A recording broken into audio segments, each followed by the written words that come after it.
tunge tæppe. Skrevet af Maiken P. Reis. Fortalt af Jonas Geil Hansen. Det er en kedelig grå eftermiddag. Alt er gråt. Jeg sidder i bussen og er for længst kørt forbi mit stoppested. Men himlen er helt sort, og det har smådryppet de sidste 6 timer. Min fornuft sagde, stå af, da vi nærmede os mit busstoppested. Men mine ben, ja faktisk hele min krop sagde, bliv siddende, du bliver sjaskvåd. Det begynder at regne, så snart du står af. Så jeg blev bare siddende. Alt er kedeligt. Træerne er mørke. Græsset kan man nærmest ikke se for den mudderbund, det står på. Fuglene er stadig ikke vendt tilbage. Blæsten har havet de sidste 6 dage, og mørket har hængt som et tungt, ustabilt tæppe over vores hoveder de sidste 6 måneder. Et tæppe, der indimellem er gået frygteligt store revner i, og resultatet har været stive strømme af regn og atter regn. Nogle få gange har det været hagl, og når der så endelig kom sne, noget hvidt, der kunne lyse lidt op, ja, så blev det bare til trist gråt sjap i løbet af meget kort tid. Bussen kom til et ret øde område, med en sø på den ene side, med en bro henover, og med en stor græsmark på den anden side af vejen, lige ud til strand og vand. Bølgerne er godt oprørte, og stranden er helt dækket af det salte vand. Ja, vandet når faktisk et godt stykke op på græsmarken. Alt sammen helt gråt og kedeligt og uden farver.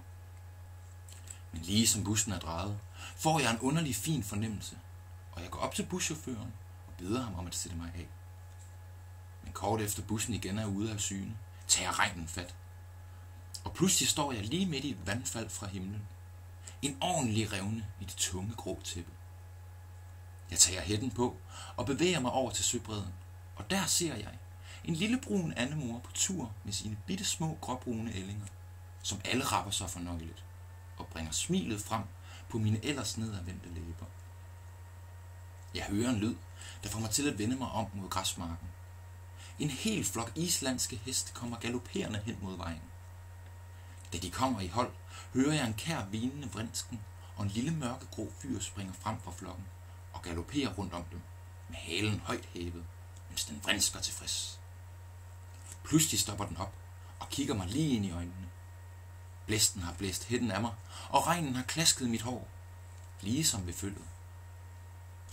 Straks springer den igen afsted, ud i vandet, hvor den snubler nogle gange, men det forhindrer den ikke i at have det sjovt. Jeg selv har nu igen fået smilet frem på læberne, og er gået over vejen, og står nu behegnet ind til græsmarken og kigger på den fredelige flok. En efter en kommer de hen til mig, men kigger alle i samme retning, nemlig ned ad vejen. Overraskende ser jeg, i vejkanten på den anden side, den brune andemor med sine ællinger, der alle kigger i samme retning. En af hestene udstøder et kort brinsk, der får den lille vilde fyr til at komme, og straks kigger også han i samme retning. Og der, langt ude i horisonten, kan jeg se noget bevæge sig. Først bliver jeg bange, for det ser stort ud, og det bevæger sig i denne retning. Men både andemor og ællingerne, samt alle de islandske heste, ja selv den lille fyr, står alle helt roligt og afventende, uden at udvise frygt eller tegn på fare. Og jeg vælger at gøre det samme. Det kommer nærmere og nærmere, og jeg kan se, at bag det bliver himlen lysere, og omgivelserne forandrer sig også. Det bevægende objekt kommer helt tæt på, men drejer af samme vej som bussen, men bevæger sig dog ikke ud af syne. Et fantastisk syn rammer mig. Træerne, der før var mørke og triste, lyser pludseligt op og får på et splitsekund knupper. Små, grønne, fine knupper. Bølgerne med det hvide skum på toppen bliver så småt rolige, og vandet trækker sig tilbage fra græsmarken, hvor det fine grønne græs glimter frem, og søen glimter, og det går op for mig, at både blæst og regn er stoppet. En masse fugle flakker frydefuldt rundt ind over hovedet på mig, mens de synger.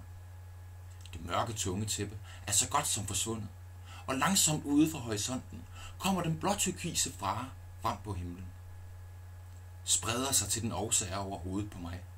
Små blomster titter frem langs vejkanten, og i takt med at himlen får farve, får blomsterne det også. Det bevægende objekt havde det med sig. Utroligt. En fantastisk oplevelse. Langsomt begynder Annemor og ællingerne at bralte ud i søen igen, og hestene går igen ud på græsmarken og begynder at spise. Igen løber den lille vilde fyr omkring og springer buk og vrinsker med løftet hale. Uanet fornemmer jeg noget, der bevæger sig forbi mig, og jeg mærker, hvordan mit tøj tørrer nedefra og op på bare 6 sekunder. Jeg får varme og farve i kinderne, og solen dukker frem. En mild brise kærtegner mit ansigt, og i det jeg vender mig om, ser jeg det bevægende objekt. Hun vender sig om, smiler til mig og vinker, hvorefter hun triller stille videre. Pigen med den regnbuefarvede cykel.